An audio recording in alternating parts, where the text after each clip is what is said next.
Hi hello నమస్తే welcome back to the channel Telugu రాజ్యం. నేను మీ రామ్. ఈ మధ్యకాలంలో టాలీవుడ్లో రాజకీయాలను తీసుకొస్తున్నారా లేకపోతే రాజకీయాల్లో టాలీవుడ్ అనేది అర్థం కావాల్సి ఉంది. ఎందుకంటే గతంలో చాలామంది ప్రముఖులు కూడా సినిమా ఈవెంట్ని బేస్ చేసుకొని రాజకీయాల గురించి మాట్లాడడం జరిగింది. అందులో భాగంగానే మొన్నటికి మొన్న ఈ లైలా విశ్వక్సేన్ గారి చిత్రం, దీనికి సంబంధించి ఒక ఈవెంట్లో పృథ్వీ గారు మంచి యాక్టర్ ఆయన, సో ఆయన కూడా రాజకీయాలు తీసుకొచ్చి మాట్లాడడం జరిగింది. అసలు దీనివల్లే ఒక రచ్చ ఏర్పడింది. అంతా ఇంత రచ్చ కాదు, ఆ లైలా చిత్రాన్ని బాయ్కాట్ చేసేంతలా. అసలు ఎవరిది తప్పు? దీనికి సంబంధించి ఒక మంచి వివరణ, ఒక పూర్తి విశ్లేషణని మరియు రాజకీయ విశ్లేషకులు దాస విజ్ఞాన్ గారిని అడిగి తెలుసుకుందాం. నమస్తే అన్న. నమస్తే. పృథ్వీ గారు అలా మాట్లాడడాన్ని మీరు ఎలా తీసుకుంటున్నారు? టాలీవుడ్ యాక్చువల్గా సగం సిగ్గు మా ఎలక్షన్స్ అప్పుడు తీసేసుకున్నాం. ఇంకా మిగిలింది ఏమైనా ఉందా, ఎప్పుడైనా తీసుకోవడానికి సిద్ధంగా ఉన్నావా అంటే ఒక్కొక్కరు ఒక్కొక్క సందర్భంలో ఈ ఆడియో ఫంక్షన్లలో, ప్రీ రిలీజ్ ఈవెంట్లలో తీస్తా వస్తున్నారు. మా ఎలక్షన్ అప్పుడు ఎలా తీసుకున్నాం? ఇంకా అదంతే తీసుకున్నాం. కొంతమంది కడుపుకి ఏం తింటారో తెలియదు, మంచినీళ్ళే తాగుతారో లేదో తెలియదు, ఇలాంటి వాళ్ళు ఇండస్ట్రీలో ఎందుకున్నారో కూడా తెలియదు. సిగ్గు లజ్జ అన్నీ గాలికి వదిలేసి బతుకుతారు. చెప్పు తీసుకుదానినా సిగ్గు రాని కొన్ని బతుకులు ఉంటాయి చూసావా. అంతకంటే నీచమైన బ్రతుకు ఎవడన్నా బతుకుతున్నాడంటే ఈ పృథ్వీ. వీడికి టాలీవుడ్కి ఏం సంబంధమో నాకు తెలియదు, కానీ ఓ నటుడిగా 30 ఏళ్ళు ఇండస్ట్రీ అనే డైలాగ్తో ఫేమస్ అయ్యి వచ్చాడు.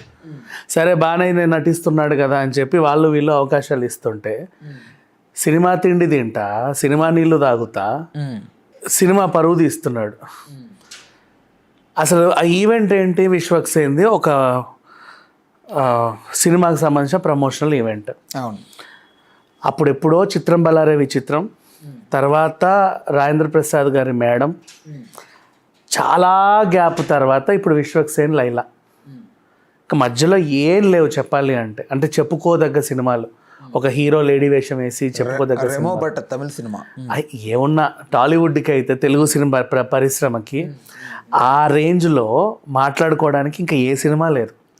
ఇన్నేళ్ళకి లైలా వచ్చింది కదా, అరే ఎంత ధైర్యం చేశాడు ఈ హీరో, 1000 కళ్ళు వేసుకొని చూస్తున్నారు ఆ సినిమా ఎప్పుడు వస్తుందా అని. అవును. విశ్వక్సేన్ సినిమా ప్రతిదీ ఏంటో తెలుసో తెలియకో ఏదో రకంగా వివాదాస్పదం అవుతూ ఉంటుంది.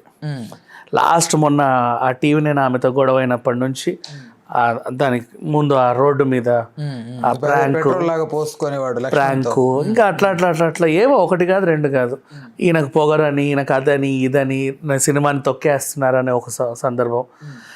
బోల్డ్ మొన్న దాస్ కా దమ్కి వరకు కూడా ఏదో ఒక వివాదం నడుస్తూనే వచ్చింది. అరే ఏ వివాదం లేకుండా క్యూట్గా ఒక సినిమా వచ్చిందే అనుకున్నాం.